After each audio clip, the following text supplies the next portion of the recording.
Isso seria uma curiosidade até minha, né? Recentemente, a gente está terminando a questão da pandemia. Como é que ficou a situação da migração na pandemia, assim? Porque aparentemente todo mundo, cada um ficou trancado na sua casa, né? Vamos dizer assim, então não teve mais conflito, não teve mais nada. Como é que ficou a situação dessas pessoas que estavam saindo do seu país, né? Sendo que muitas fronteiras estavam sendo fechadas, principalmente pela questão do vírus. Como é que ficou essa situação? Sim, acho muito importante a gente pensar nisso, né, porque não existe nada que vai parar o movimento humano. Não existe lei e não existe pandemia, né? Essas pessoas que precisavam sair, elas continuaram saindo. O que aconteceu foi que aumentou a vulnerabilidade delas. Então, pessoas que antes talvez conseguiriam, por exemplo, entrar no Brasil por meio de uma fronteira, a fronteira que a gente chama regular, né, que ela é controlada, acabaram entrando por fronteiras paralelas, né? Então, o que a gente teve com a pandemia, na verdade, foi um aumento da vulnerabilidade da mobilidade humana. As pessoas continuaram migrando da forma que elas puderam. E por que eu digo esse aumento da vulnerabilidade? Porque para chegar no destino que elas procuravam, elas tiveram que ir por caminhos paralelos, né? Se a gente pensar no caso do Brasil mesmo, que fechou as fronteiras terrestres, né? Então você não podia mais entrar por terra, e se você entrasse até certo período, você não poderia se regularizar, porque você estaria cometendo um crime de ter entrado no país quando você não podia. Mas você ainda podia entrar por ar.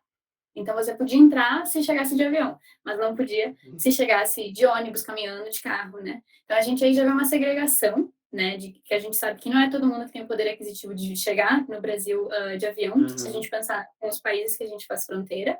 Então, nesse sentido, as pessoas que entraram dessa maneira irregular, elas não puderam se regularizar. Tem pessoas que até hoje, mesmo que tenham entrado em 2020, em 2022, não puderam se regularizar, então, elas não conseguem ter um emprego na qual elas estão de acordo com a lei. Consequentemente, provavelmente elas têm empregadores que não respeitam a lei e elas estão numa situação de subemprego, recebendo salários baixos. Nesse sentido, a gente também pensa na migração das mulheres, que são sujeitos migratórios que estão mais vulneráveis do que os homens. Então, pelas condições de empregabilidade mesmo, que acabam trabalhando no terceiro setor, né, de cuidados e de serviços, que já são setores mais precarizados, que não têm fiscalização. Então, nesse sentido, pensando na migração, em pessoas se movendo, a gente tem esse aspecto de como essas pessoas ficaram numa situação de vulnerabilidade aguda, e pensando em pessoas migrantes já dentro do território, também temos a situação de pessoas que ainda não tinham se integrado à sociedade e que elas também tiveram que ter trabalhos mais paralelos, né? Aquela coisa que às vezes a gente chama Uhum. de um emprego irregular, para justamente conseguir dar a volta nessa crise econômica. Então, elas ficaram muito expostas ao vírus. A gente não consegue ter ainda uma noção clara de quantos óbitos de pessoas migrantes a gente teve, pensando mais em Brasil, né? A gente não consegue ter esse dado claro, até porque muitas dessas pessoas não estavam registradas. Então, acho que isso é Uhum. importante a gente, quando a gente pensa na pandemia, né?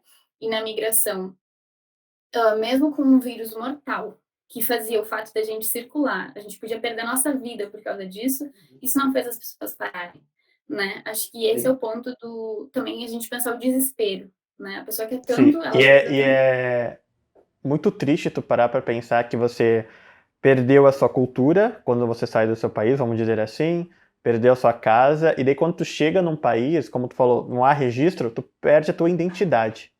Eu Exato. acho que isso é muito forte, entendeu? E tu acaba morrendo até como um indigente, como uma pessoa que, Indigente, né? tipo, entendeu? Que ninguém Exato. reconhece, então é muito triste isso. Sim, acho que isso é importantíssimo da gente pensar para refletirmos como essas pessoas elas estão inseridas na nossa sociedade. Se elas de fato estão, né? Porque às vezes a pessoa ela tem até o registro, ela tem o documento, ela tem o RNE, né? RNM, que é o Registro Nacional Migratório, ou ela tem lá o seu protocolo de solicitante de refúgio, mas às vezes ela está tão isolada dentro da sociedade que ela já não faz parte, né? Ela se sente muito sozinha. Acho que esse é outro fator da migração. A migração ela é sempre acompanhada da noção de solidão, né? Então, por um lado, a gente tem isso, se questionar até que ponto essas pessoas estão integradas, e por outro lado, o que a irregularidade documental causa, né? Essa pessoa, Sim. muitas vezes, ela vem sem documentos, porque a gente não sabe de que forma ela está vindo, né? Nós sabemos, comprovado por estudos e por pesquisas e por conversar com migrantes que fazem o atravessamento da fronteira a pé, que em muitos lugares tem os coiotes, né, que são pessoas que são pagas para atravessar as pessoas migrantes, e os migrantes não pagam pouco, pagam muito para isso, e Sim. muitas vezes eles têm que deixar a roupa que tem no corpo, inclusive, eles não têm mais nada, têm que deixar os documentos, né.